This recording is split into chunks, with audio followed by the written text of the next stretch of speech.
It's time to make it, just give it a try. 'Cause you can make it like the old fat guy.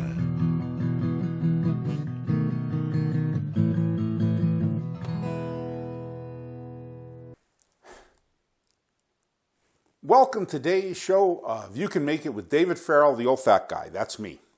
Today we're going to do something that everybody loves, which is cookies. Now, I love making cookies, but I should just let you know, the last time I made cookies, I had to take them to my doctor because they were feeling crummy. Don't hate me. Don't hate me. Today we're going to make oatmeal cookies. They're a plain, old-fashioned cookie. They're absolutely delicious. Kids love them, and they have that texture of the oatmeal that I really like. So with no further ado, let's get into making some oatmeal cookies.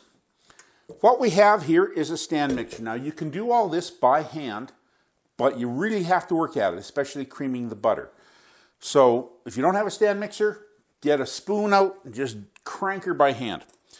And we're going to start off by putting some butter. This is the normal way you make a cookie, is you cream some butter. And I have here 100 milliliters, or 1/4 cup plus 3 tablespoons of butter. And we're just going to throw that into my stand mixer. And we're going to give it a bit of a beat. Just lock her down and give her a little bit of medium speed.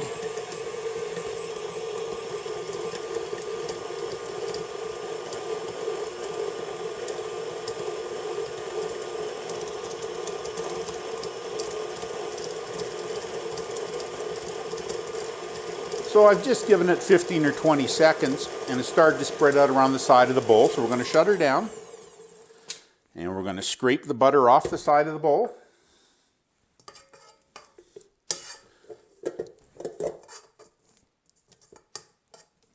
And we're going to add sugar.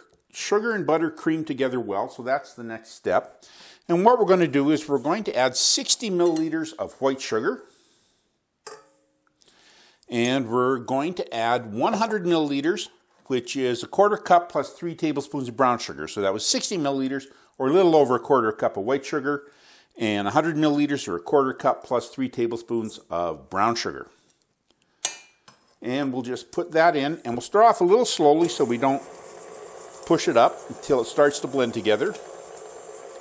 And then speed it up a bit.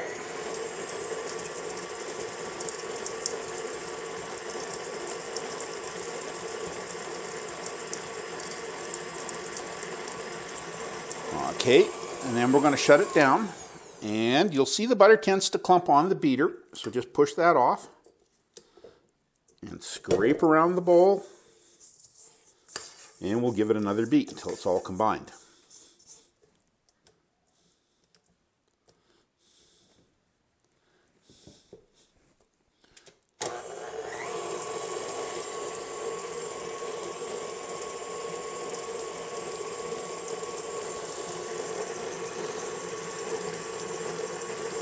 Now we'll have to run for about 30 seconds to a minute, or maybe even 2 minutes, because you want all the butter and the sugar combined into a homogeneous mixture.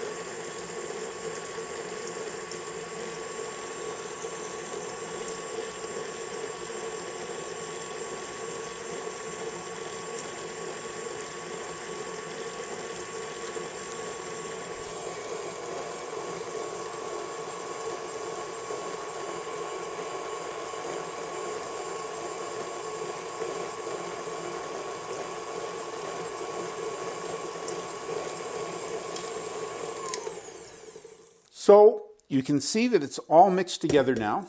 There's a few little chunks of butter in there still, but that'll get done in the next mix when we're going to add some additional ingredients. And what we're going to start with is 1 egg,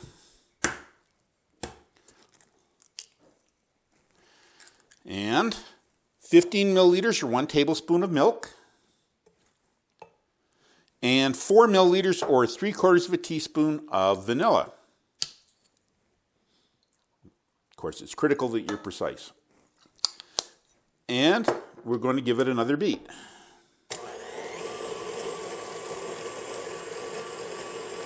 You want to beat it until it's light and fluffy, which will likely be about another minute.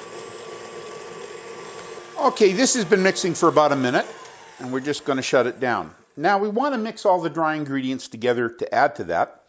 And what I have here is 210 milliliters or 3/4 of a cup plus 2 tablespoons of flour. Now the problem with measuring flour is you got to sift it into a container and level it off if you do it by volume. So I actually prefer to do my flour by weight, and this is 110 grams of all-purpose flour, which I'm just going to put into a bowl.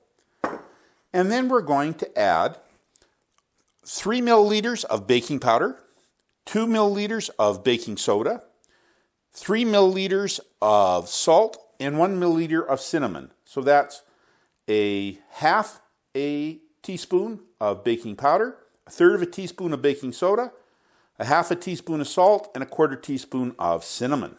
And we're just going to add them to the flour. And then we're just going to take a fork and mix those together.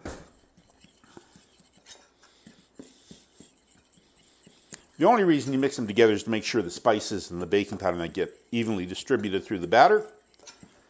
And we're just going to add that to our egg and butter mixture. And we're going to let it stir for about 30 seconds to a minute.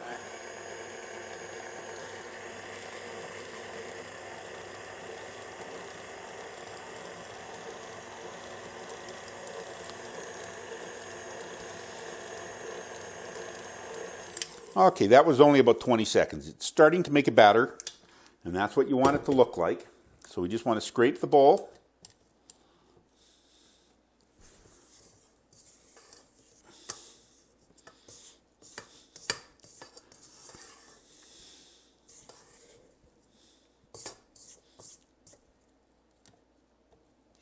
There we go. Get it all mixed well. So, of course, we are making oatmeal cookies. So not surprisingly, we're going to add some oatmeal.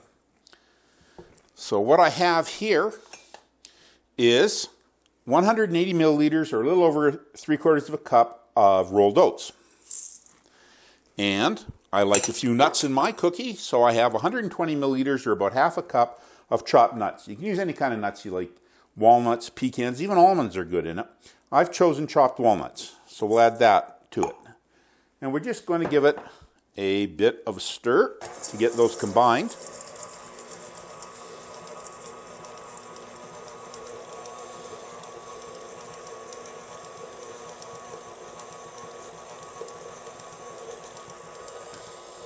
Okay, doesn't take long, you just want them to be mixed together. So I'm just going to get a cookie sheet out now and spray it with some baking spray.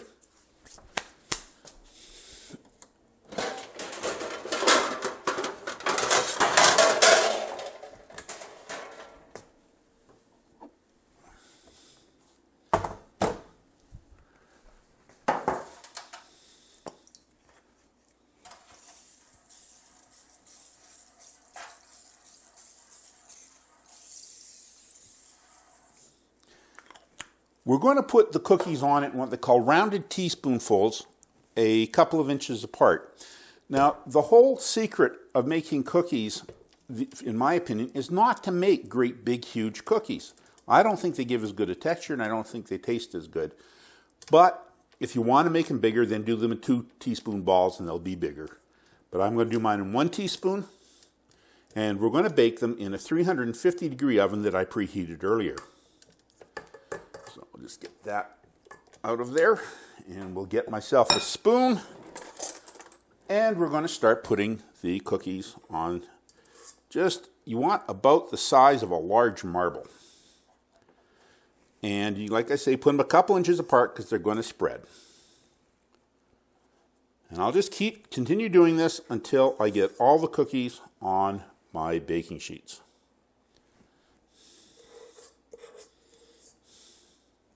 So I've got 1 tray of cookies set up, and I'm just going to put these in the oven, remember 350-degree oven, for 10 minutes, might go to 12 depending on your oven, but let's fire them in and then we'll start putting some more cookies out on the next sheet.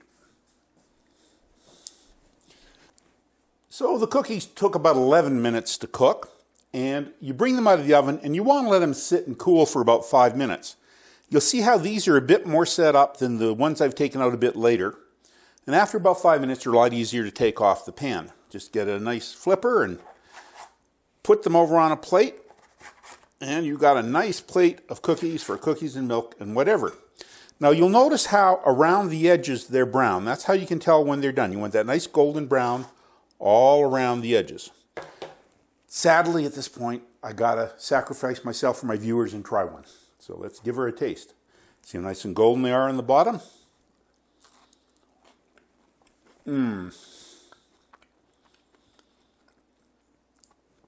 This is an old-fashioned cookie. It's sweet, it's chewy, it's crispy around the edges. The oatmeal gives it a great chew. There's a lot of sweet without being killing. It's a delicious, wonderful oatmeal cookie, and of course, you can make it.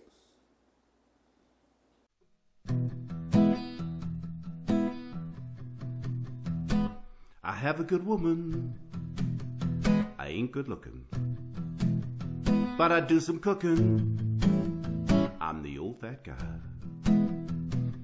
So use that oven if you want some lovin', be like the old fat guy.